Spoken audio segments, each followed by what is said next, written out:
Innovating Education Learning World in association with WISE, an initiative of Qatar Foundation. Welcome to Learning World this week from Beirut. Education plays a key role in connecting cultures and fostering tolerance. This week, Learning World has chosen 3 educational initiatives that aim to fight stereotypes and build bridges. Our first report takes us to Morocco, where a non-profit organization aims to bring American and Muslim students together. Let's have a look.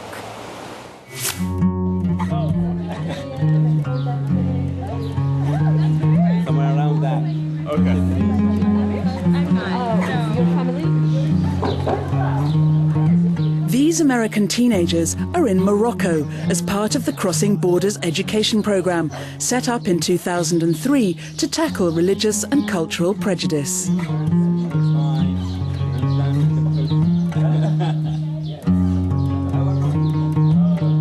After September 11, of the build-up of the invasion in Iraq, very much me as an educator thinking, what can I do to bridge the gap?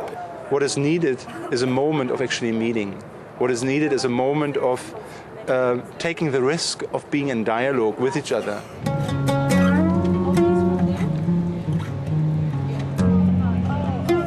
The aim is to encourage young people to discuss their differences and try to cross-check preconceived ideas.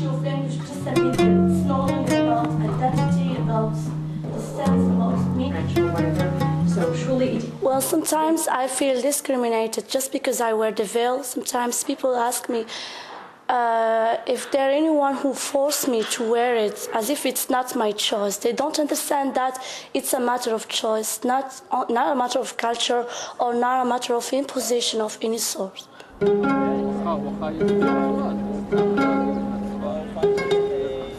I took a trip to Morocco because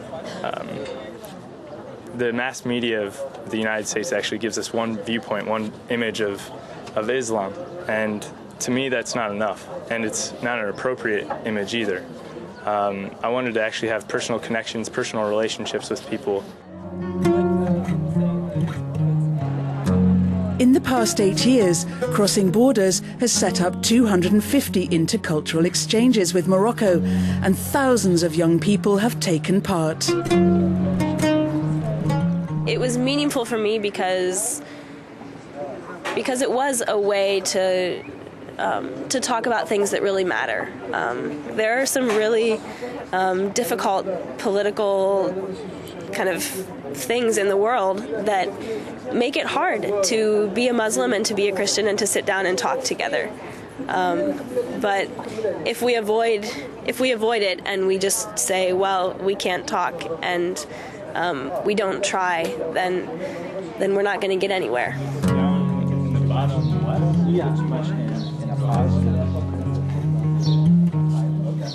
I cannot change the others' stereotypes about me without attempting myself to change my stereotypes about the other. Closer to that. I don't know how else to say it.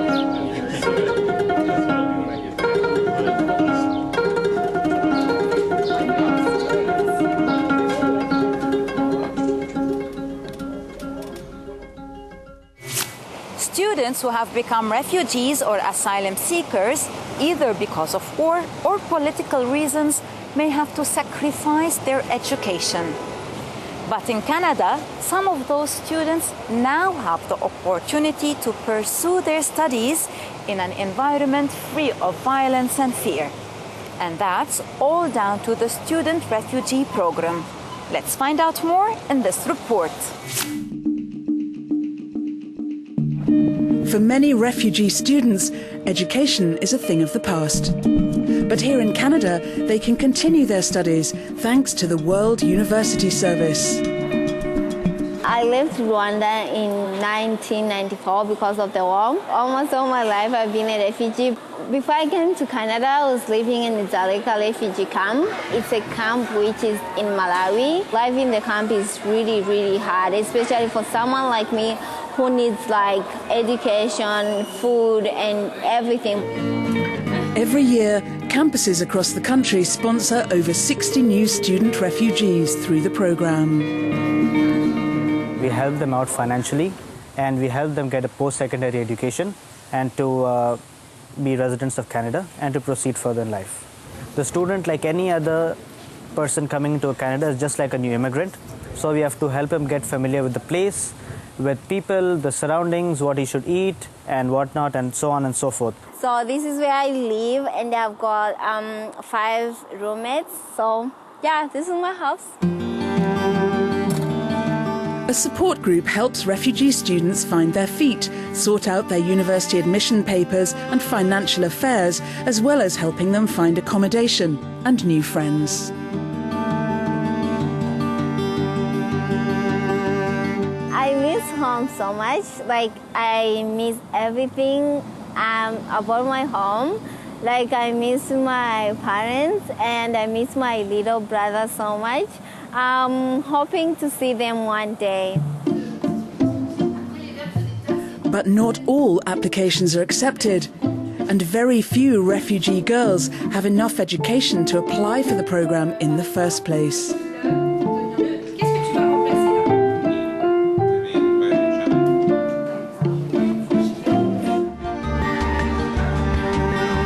It's estimated that there are around 16 million refugees across the world.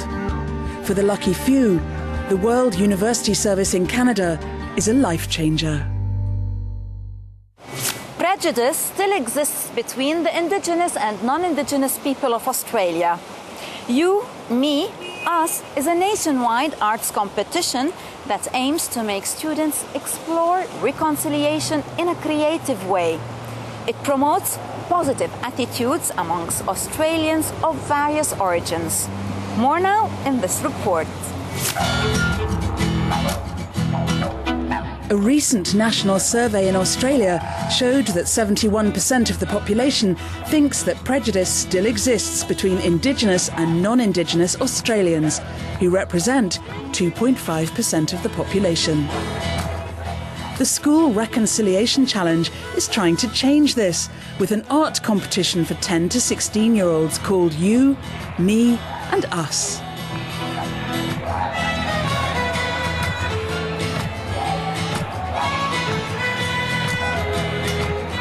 I think reconciliation and our job in the New South Wales Reconciliation Council is about creating a space for where reconciliation can be part of a conversation.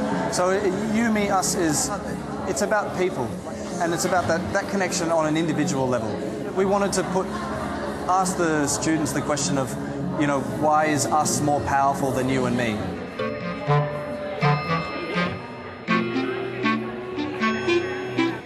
The competition involved all kinds of projects and all kinds of artistic disciplines.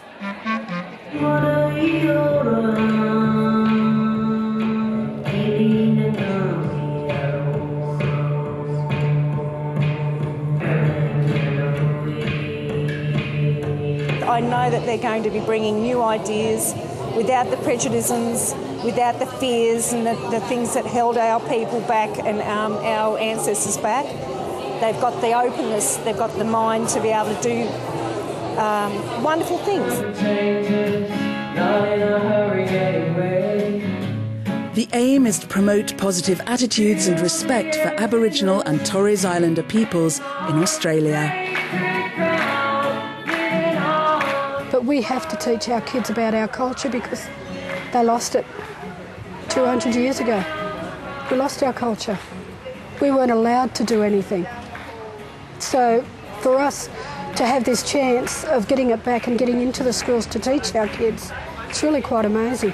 It's great, and it's about time. Yeah. Well, that's it for now. Hope you've enjoyed our program. Goodbye. Learning World in association with WISE, an initiative of Qatar Foundation.